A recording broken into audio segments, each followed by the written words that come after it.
Holy smokes, we're back. Apologies for being away for such a long time. Things got in the way, and more on that at the end of the video. And apologies once again for bringing you such a little bit of a dated game today. But I assure you, it's well worth the watch. Hi everybody, here's Krystian, and this is TeamworkCast. And I'm Gereon. And this is the Bankjob tournament. Tournament. Yes, it was an excellent tournament, early December 2016, organized by Peter Pan. Yes, we've seen him a lot in front of the camera, but now he's organizing this tournament. So there's like this special thing, the location was very special about this. Yes, it's in a bank. In a bank, so that's hence Bankjob. The name Bankjob is very, very fitting, and I must say it's one of the best, if not the best, tournament I've ever been to. The venue is absolutely brilliant. Free coffee, free drinks, free sandwiches. It was amazing. Luxurious. Very good job, Jörg. Very good Bankjob. So this is the second Bankjob tournament. I'm not sure if we did some recordings from the first Bankjob tournament, but it got lost in the fray. This is on the 10th of December. Do we remember what Netdeck was legal? Probably intervention. Yeah. Or maybe only blood money. I don't know. Temujin was a thing. Temujin was a thing. So blood money at the very least. Also, Adam's new the new directive was also out. Find the truth. There. Yes. Yeah. Yes. So we're going to figure out as we go, and of course later on in editing we're going to show you exactly which datapack was legal. On the left we have Guybrush, one of the top players from Cologne. And on the right, it's Hlinks? Yeah, it's Thorsten. He's from somewhere in the Ruhr Valley. I don't know exactly. He's quite a regular visitor to our tournament. He turned up in the RPC regionals last year. Yes. And he's playing Blue Sun. Bringing up back the Wayland. I love it. Yeah, and of course, Guybrush is playing his Meta Geist. With Street Peddlers. Getting out the Street Peddler, getting out the Tech Trader. So now when he uses the Street Peddler, he will get even one more credit. Yeah. And then the card I really love, which is Spy Cam. Yeah, that was his thing. It's fallen out of fashion a little bit nowadays, but Spy Cam Haley, Spy Cam Geist was a thing. Definitely. We have to maybe remind our listeners. So Geist, you draw a card when you use a trash can ability. And Blue Sun, old school Blue Sun is you can take back and rest eyes on your hand and get the money at the beginning of each turn. Which implies big eyes, lots things of money. Like Cotton Wall and Januses and stuff. And Oversight AI, of course, raising expensive eyes for free and then getting money from this. Yeah. So Guybrush, on the beginning of this turn, uses the Spy Cam to check out what's on top of R&D, but apparently there's nothing, or maybe he will act upon it accordingly. I really love, because I've been discussing with Guybrush a lot about this, and so I really love having the hostage in there, like a very undervalued card in Criminal, I think. Being able to get the second Street Peddler here, Tech Trader here, will give him a lot of money now. Yeah.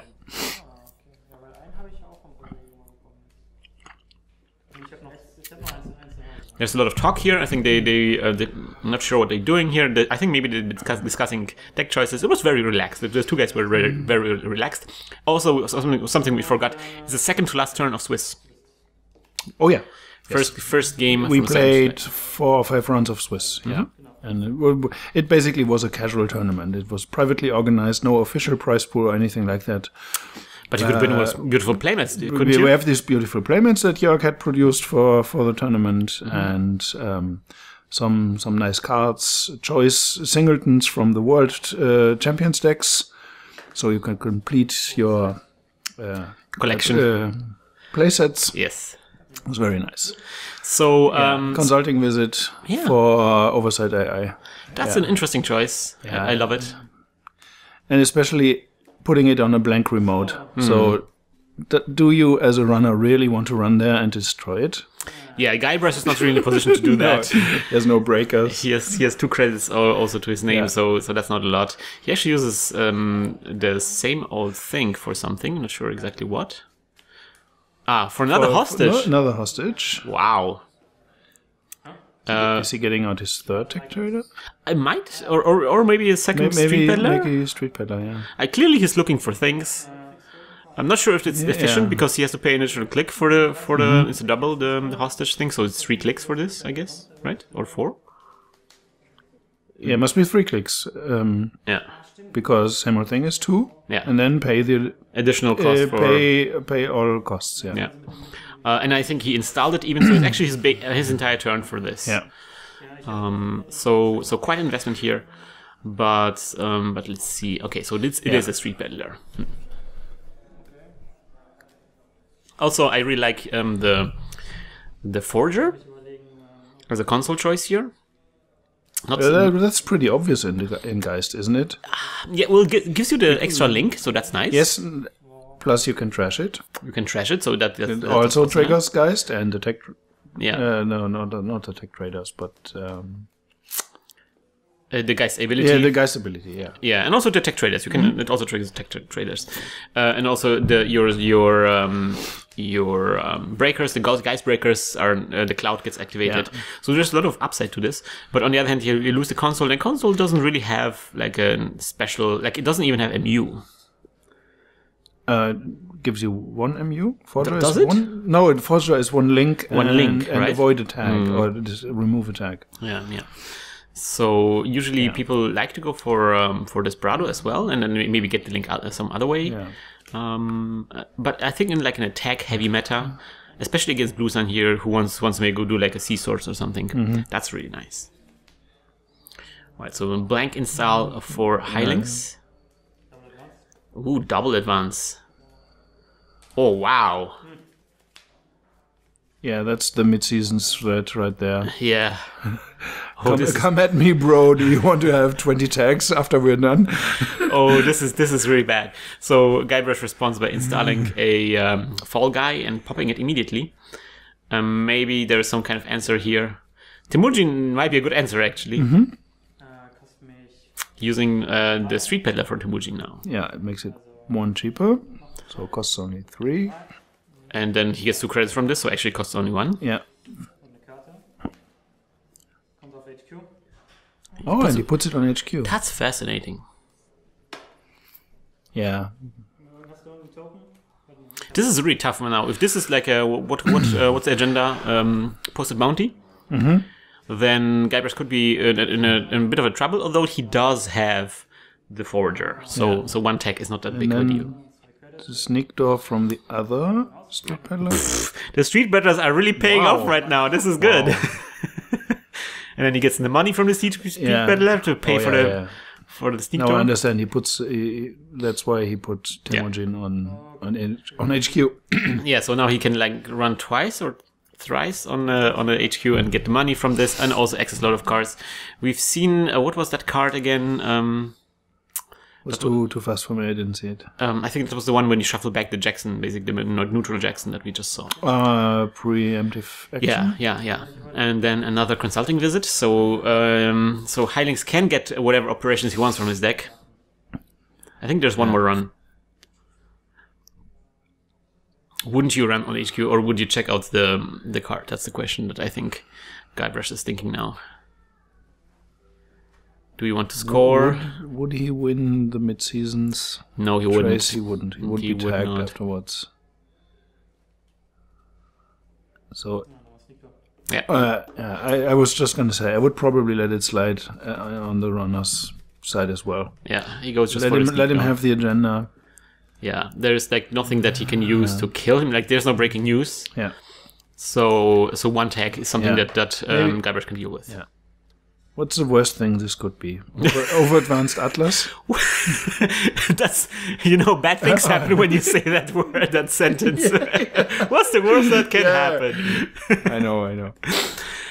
So that was Global Food. Global Food is not too bad. Well, right now it's not too bad. It's 3 points, of course, huge win for Hlinks, but the game is not over yet. No. And another spy cam. Yeah.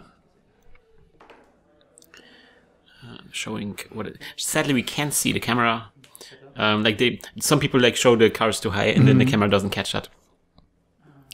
But apparently, I really like the approach of being exposing top of R&D and then playing that. It's kind of like multi-access in a way that you know a lot of things about R&D, but you don't have to. actually run there. Oh. Ooh. So that is a hostile takeover, snap from hand, as he gains money from Temujin contact.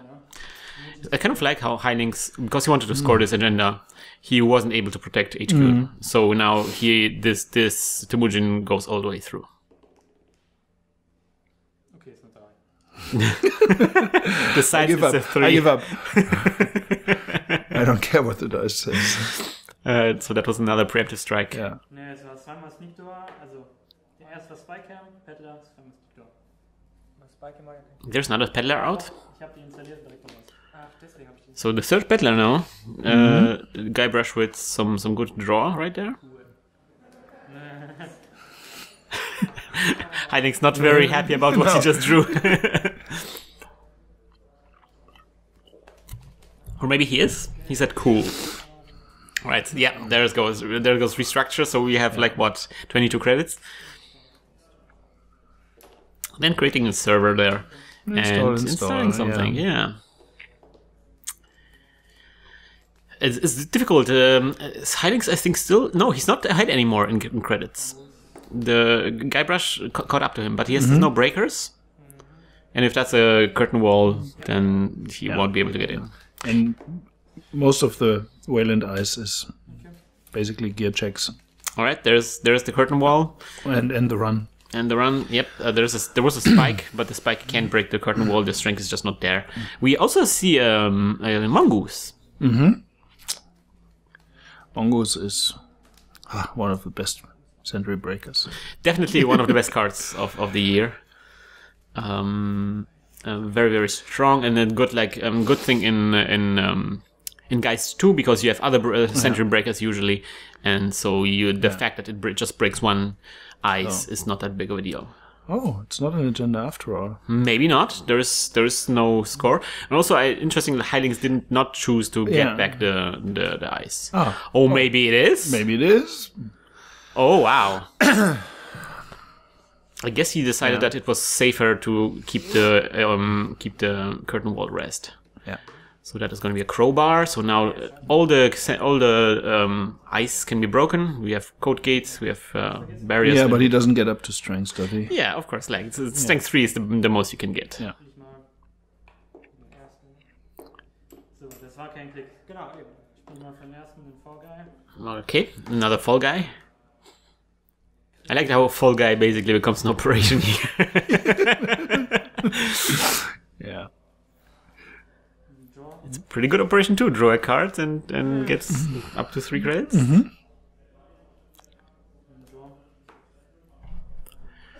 Drawing for answers here. Quite a challenge that Hlinks is setting up here. Zool. All the solutions now, except from the curtain wall that is in the rest. The only thing that's the rest. So there's the score. Have we seen what it was? Oh, there we go. Not yet. Is that... Oh yeah, that's the Atlas. Atlas with a counter. Classic. So he cannot go for a fast advance win, because that would be technically also a possibility in this deck. But with the one hostile takeover scored, that's no longer possible. But he puts him in a really good position. Hlinks is really surging ahead here. All right, so that was the last piece of the puzzle. That is going to be a corroder, and now I love that one. I love the strike against Blue Sun. It deactivates the ability. So now Hlinks will have a big problem getting back the curtain wall. That money is sunk right now. Yeah, but on the other hand, it keeps Nico out, so... Yeah, it's not useless. It's not completely useless, yeah, it's not a waste. If he draws into an agenda, he can put it in there. So Guybrush's job right now is, I think, to make sure that Hlinks doesn't draw into like some kind of agenda. Exactly, he has to pressure HQ and R&D. Although there is an agenda HQ, but here's also another problem. Like Guybrush has a lot of money, so he can break that curtain wall if he sees. Oh yeah, with Hlinks Corroder, he can invest all of his money to pump Corroder. Yeah. So, Hlinks goes for an install. Oh, rethinks things. Oh no, just no. Okay, cuts the deck. Okay. Cut. But that was right. He's that was still rethinking. Levy that Guybrush played. He already apparently drew through all his deck, or maybe he just thought, okay, this deck needs perhaps a shuffle.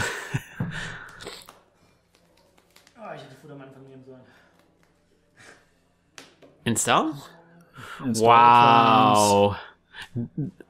Ooh. Wow. Hlinks goes for the score here. I think the strike kind of encouraged him to be aggressive here. Huh. Interesting. I'm just wondering, is he playing advanceable traps? I don't know, and I guess Guybrush doesn't know either. Yeah. I mean, this could be a lot of nasty things these days. Yeah, he does a run. So what's the amount of credits? 8 credits. 11 credits. 11 credits. Yeah. 8 for the strength. 8 for bringing up the strengths. And that's expensive. Ooh, but he gets rewarded with an agenda here. Okay. So 3 credits, 3 agenda points for Guybrush and 5 for Hlinks. Is he planning to do mid-seasons? But he's poor. He's too poor to play mid-seasons. Yeah, kind of a weird choice. Maybe he thought he can psych Guybrush out. Yeah. And that would be a clear win there. Maybe like the pre-advancing thing, maybe that was another thing to be like, okay, maybe that's actually a It's an advanceable trap. Yeah. Because he didn't actually need to pre-advance it. He would just win. Kinds of Blue Sun decks only play snares.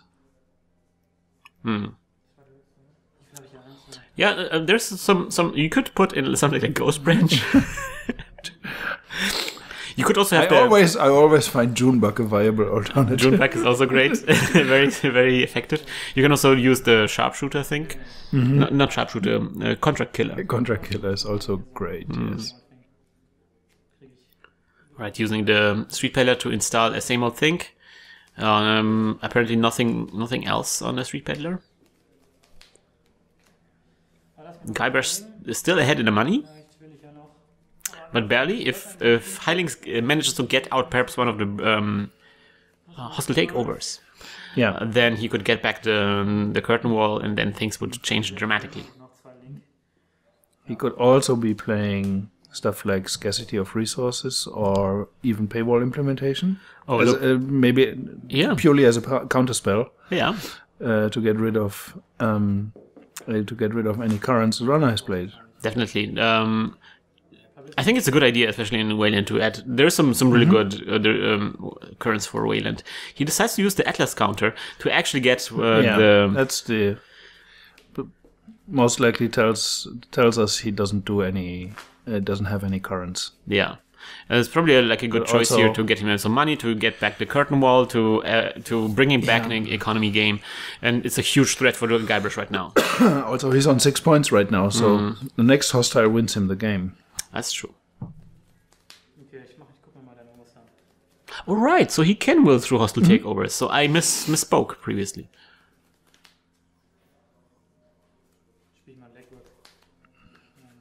So now it's like there's a lot of agendas that he can draw into that will just win the game outright.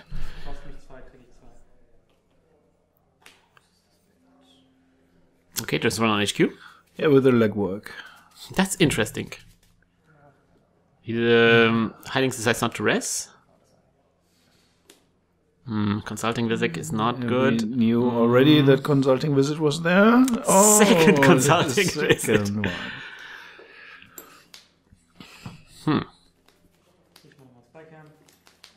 Another spike cam. And a spike. So what's the strength that the spike gets up to now? 1, 2, 3, 4, 5, 6.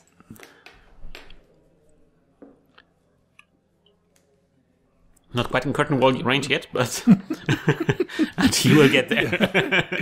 Yeah. Wow, that's amazing. And what I find hilarious that Hlinks scored the agenda, but he actually doesn't get back the curtain wall. He instead just plays more operations. Like, I don't even need my ability, whatever. And he spent influence on Sweeps Week. In Wayland. That's great. And something that is a bit concerning here is that Hlinks still didn't protect archives. Mm-hmm. To disable the sneak door runs. Yeah. So now, like, but I mean, we basically saw all of his hand right now. Yeah. He doesn't appear to have any eyes. That's true.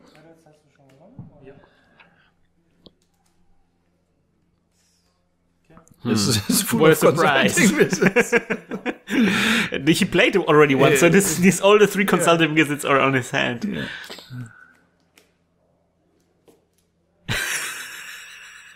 I think we're going to see that card a lot of times. Boring, Nico. It's boring. Don't show us the same card all over again. Pick something new, Nico. Yeah. We want to see what he drew into. I guess he drew into one of the operations that we just saw. Guybrush thinking what the best course of action here is.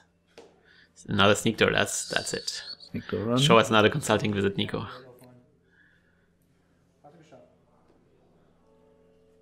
Yep. Thank you so much. I just want to have another look.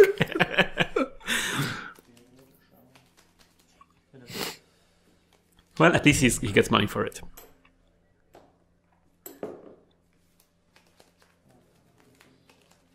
Very furious shuffling on both sides. Mm-hmm. Oh, finally. Finally he does it. Getting back the curtain wall. Something I find fascinating is that so far Hlinks didn't rest anything on HQ. There was a run through. Yeah, and it was a legwork. Yeah, but he decided not to res it. I guess like he knew that there was no eyes on agendas on hand. Yeah. So yeah, now Hlinks up all the way up here in 40 credits. Also, you know, if you don't res eyes, you increase the value of your mother goddesses. You think he's playing some? Yeah, I wouldn't put it behind him. I mean, it's Blue Sun, probably a good choice. It's a good choice. Yeah, it would stop Nico now. Mm-hmm. Exactly. So kind of patching up that hole on the archives. It's probably the curtain wall. He takes it back. He takes it back. Ooh. Now, is that a bluff? Yeah. Did he just do it so Nico knows that there's 2 eyes on his hand? Oh, I guess he can be sure. He can be sure now. Creating a new remote server there. And another street peddler for Nico. With a hostage even. Kind of fascinating that Nico goes for this hostage street peddler.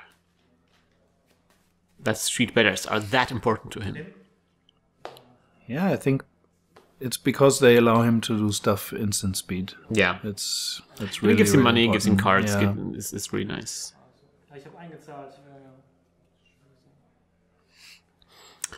Okay. Nico is a bit in a bad spot. He has to actually see every card from R&D, so maybe that's why he installs the spy cam now. Because he wants to make sure that Hlinks doesn't draw into the third hostile takeover. Yep.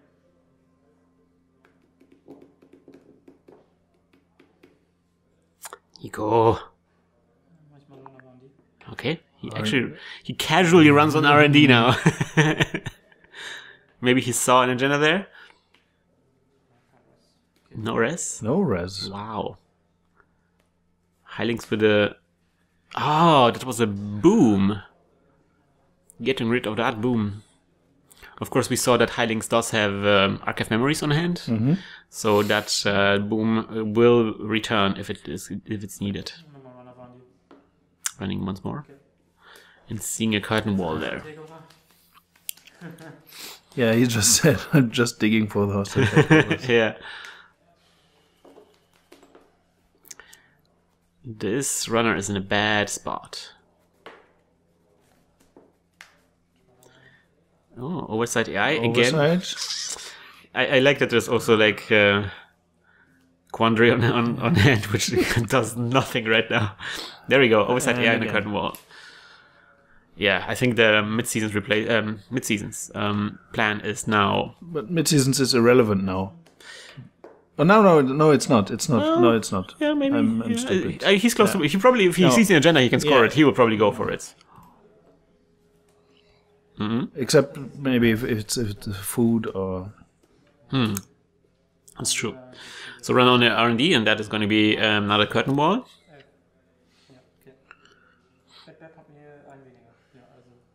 There's a bad pup out for Guybrush. Yeah, so it only costs him 10 to get in. Only. Oh, wow! And that is going to be an Atlas. Atlas, yeah. So both players on match point, almost. I mean, Guybrush could also see the hostile takeover, but I don't think he would mind to score a hostile takeover at this point. No, definitely not.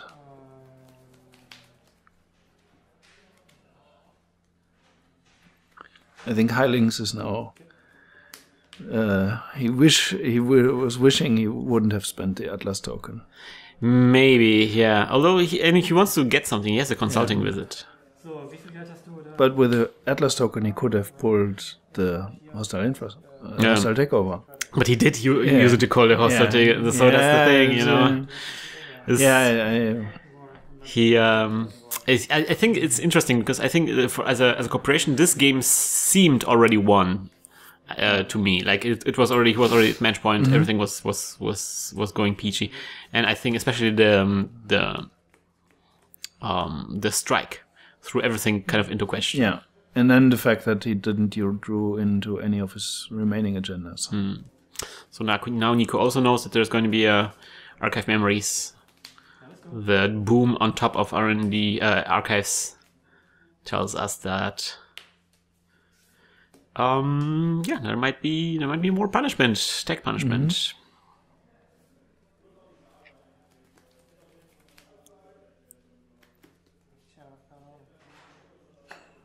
Hlinks thinking. I don't know. 30 credits.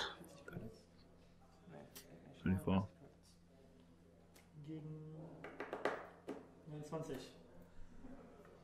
Because there was a score last turn, so mid-seasons is now a possibility. So Guybrush has 2 link. I think I'm not sure. When I edit this, I'm gonna go through this because I think they miscalculate things a little bit here. He has 2 links. He can prevent a tag with a tag with Forger. Yeah, but I don't think he will do it because he has so much installed. So consulting visit for mid-seasons.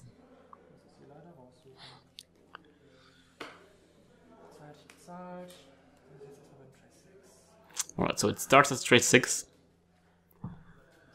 And Guybrush has like what? 20... 20, 25? 25 credits? Or 24? 24. Oh, 15, 20, 25. No, it's even more. It's more like 30 also. Wait, that's 19. 15, 19. 20, 39. Yeah.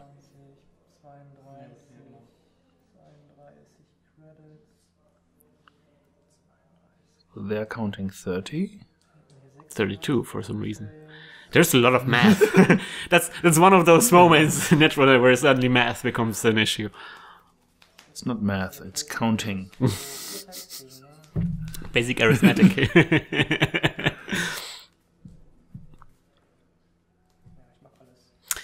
Hlinks goes like all in, like all whatever, in. Just put everything into the humongous trays, whatever.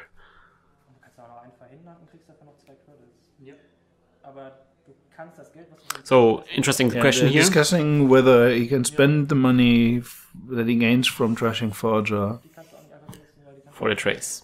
Yeah, because he can only do it after the trace. Yeah. When he gets the tags. So he would leave him with 2 credits, but... So that would be trace 38. Yeah, 38. Which would leave Nico with at least 6 tags, 5 if he avoids one with a Forger. So it's 29 from what I see, and he has 2 link. So Nico, I think, is 31. Can reach 31, so 36 will firmly get him into like 4 tags. Maybe he can prevent 1, so it's still 3 tags. Might be worthwhile actually for Nico to spend everything to get 3 tags and remove a tag immediately. Or 2 tags.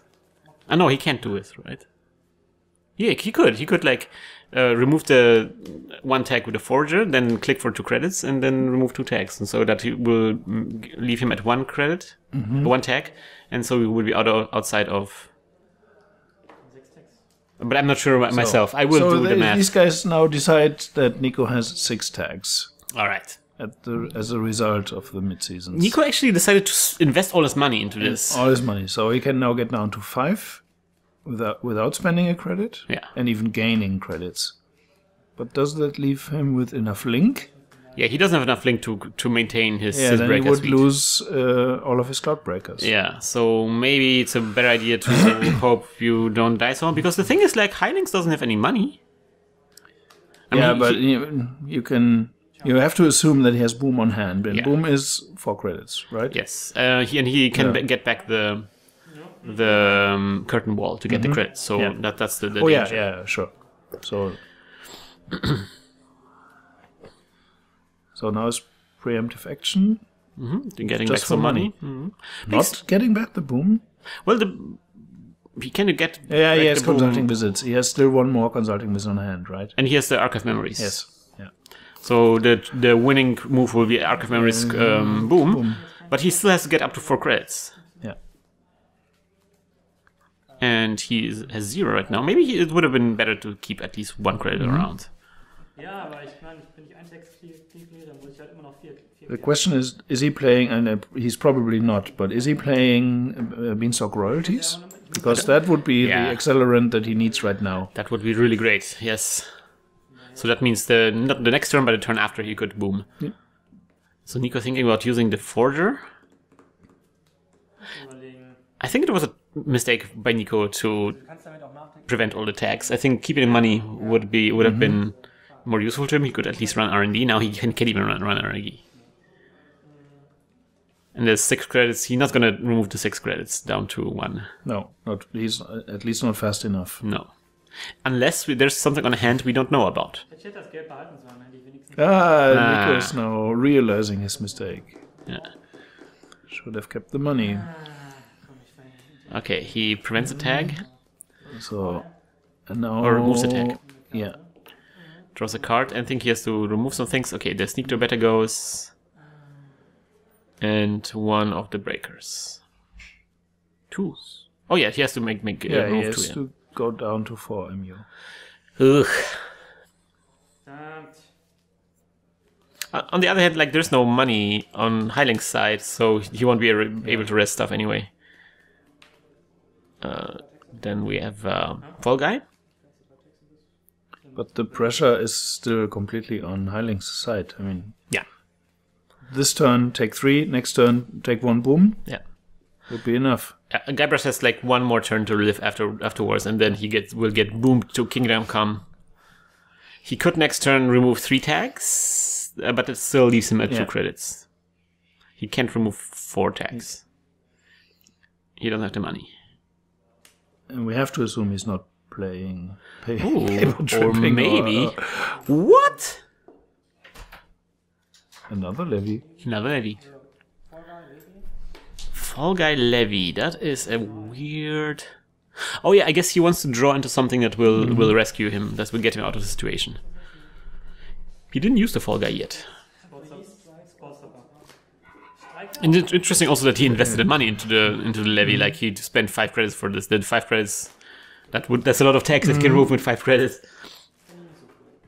And I guess like Hlinks is like if he spends his entire turn for click. I know he gets back the curtain wall now, obviously. So I think Guybrush still has 1 click afterwards, right? I've lost count on who's on what click. So did I, but I think the first one was removing the tag, which wasn't a click. And then he drew, and then at least 2 more clicks, and then I think 1 click was something else too. The levy. No, I already counted the levy, okay. and yeah. How many clicks? 1 click. Yeah, 1 click left. 1 click left. Ah! He gets to live another day. Yeah, but still, now we are in take 3. Next turn, take 1 boom. Well, he doesn't have the boom on hand. Yeah, but he could. So that's 2 turns that he just. But that's on. I mean, from Nico's point of view, would have. He's on a clock right now. Definitely. He's on a clock like he was never on a clock before.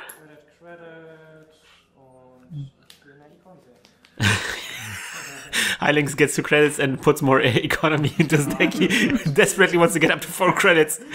The 4 credits so close yet so far away with a strike.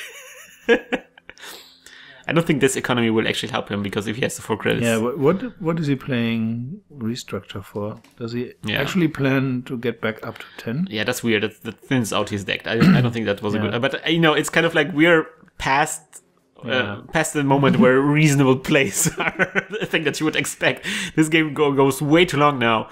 It's kind of amazing that Guybrush is still clinging on to his life. And the fact that he was able to get the strike on his hand with the Levy is kind of like ridiculous. Okay, so. Zeit haben wir eigentlich noch. Ich benutze noch einen Fallguy. Using your Fallguy to get 2 credits and drawing a card.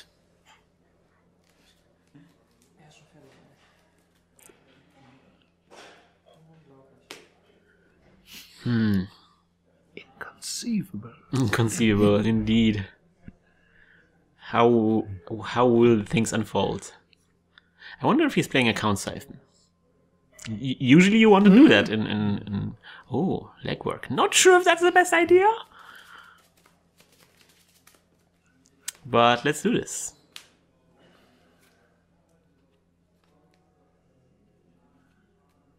Yeah, nothing new. Nope. Ja, 2-1. First click. Second click now.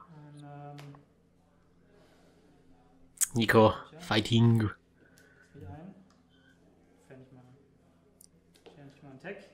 Alright, so getting down to 4 attacks now with the Forger. Oh! Sportshopper means he will maybe live yet even more.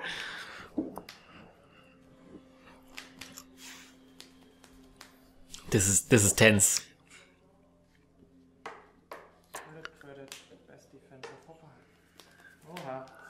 Oh yeah, best defense on the Sportshopper. Best defense on the Hopper. But now, of course, Hlinks still down to 2 credits. He cannot play the boom because it's a double. Yeah. Alright, Spy Cam. Okay. But it's not like Nico can get into R&D anyway, that's the problem here.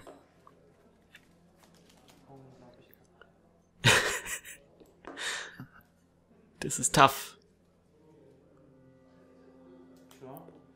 Drawing more. Another Spy Cam. Whew.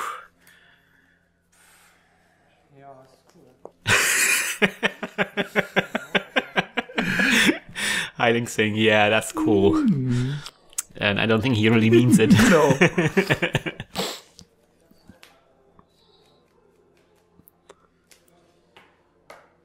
Nothing left to do. Maybe drawing something? Maybe he wants to... I think the thing he really wants to see is the sweeps week. Okay, 4 credits. There we go. The kill is there. Next turn he can kill. Spike him used. Yeah, but that was definitely not an agenda. I think that was an Archer. Archer, yeah. Even if I don't think Nico would be able to get in. Random run on archives. Maybe there was an agenda in there. Don't think so. And I kind of like that Guybrush is being aggressive here, because if he gets the Hlinks to spend a single credit, the kill will be out of reach again. Yeah. But there's nothing there. Another Sportshopper, Nico! Guybrush clinging onto his life with cars. Then he's like, before you do anything, I'm gonna actually pop it. Which probably is a wise choice. Like, there's consulting visit or stuff like that. Yeah, but consulting visit costs money also, so he can. Right now, he can play consulting visit boom.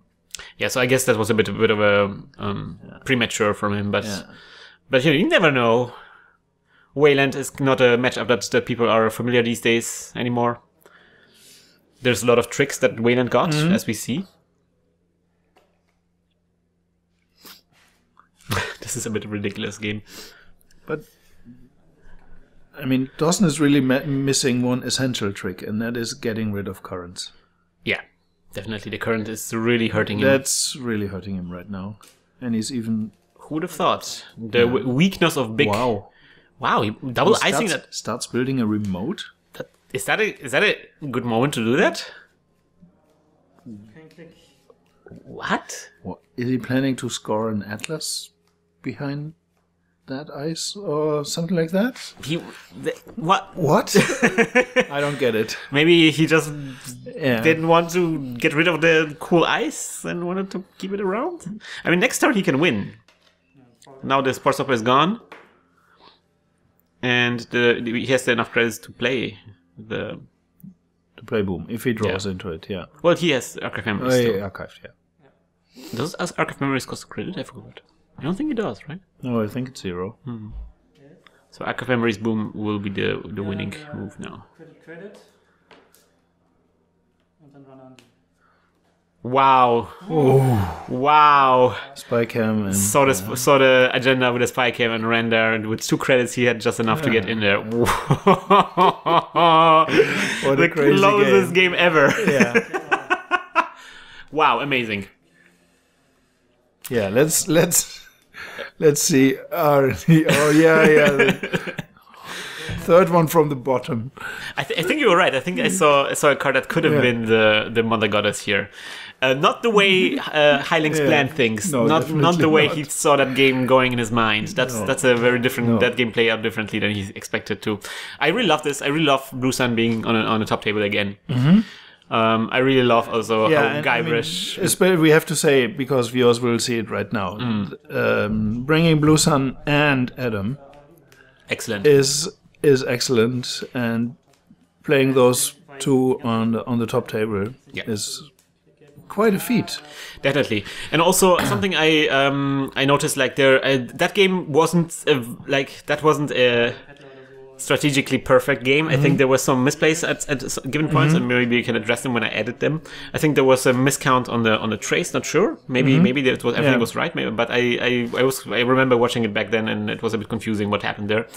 And I think Guybrush had an opportunity to play a same old thing strike before. Oh yeah. That's something that you often forget about. That currents are actually operations, so you can same old thing them. Yeah. Events, you mean? Yes, exactly. Yeah. And so that's something to think about. It's I think that game was a fascinating example of how powerful currents can be against the right corporation. I think that those 2 strikes were exactly the right thing in this kind of matchup. Exactly the thing that helped Guybrush to win an upper hand just barely. All right, Gereon, so thank you for joining me, and we're going to move on to the next game. As you can see, it's going to be Adam. I'm looking forward to that one. Versus CIA. Yeah, so let's see about that. Also interesting. Yes. So as always, hack the planet! Hack the planet! Hack the planet! Shut up and get in the car! Shit on me. it is great to be back. I wanted to start using the space at the end of the video to talk a little bit about the show. My sincerest apologies for being away for such a long time. I've been working a lot of projects, and one of the projects I've been working on is Lockwell, this editing tool for Netrunner that I've been working on. I posted a video about it some time ago, and it is finally wrapping up, and actually this video series that you're watching right now has been edited with Lockwell, so that's really cool. Another thing I wanted to do at the end of those videos is give shout outs to individual people from the Patreon community who have been supporting this show. So today's shout out is going to be to Gereon, who actually commentated this very video. So Gereon is not only somebody who supports me on Patreon, but also actually does a lot of work behind the scenes as well. And also Gereon is also contributing a lot to the Netrunner community. So he's working on two important apps. One of them is NRTM, which is for the organization of Netrunner tournaments, and the other one is Netdeck for building of Netrunner decks. So if you aren't aware about those apps yet, you should definitely check them out. They're really, really cool. And I know that Gereon has been working a lot on those, especially recently with the recent changes with Terminal Directive and the new formats that are coming out right now. So yeah, thank you so much, Gereon, for doing this. It's really, really cool. And of course, you can also, if you want to, support this show on Patreon. The link is patreon.com/hacktheplanet. Otherwise, I will see you in a couple of days. Bye bye, guys.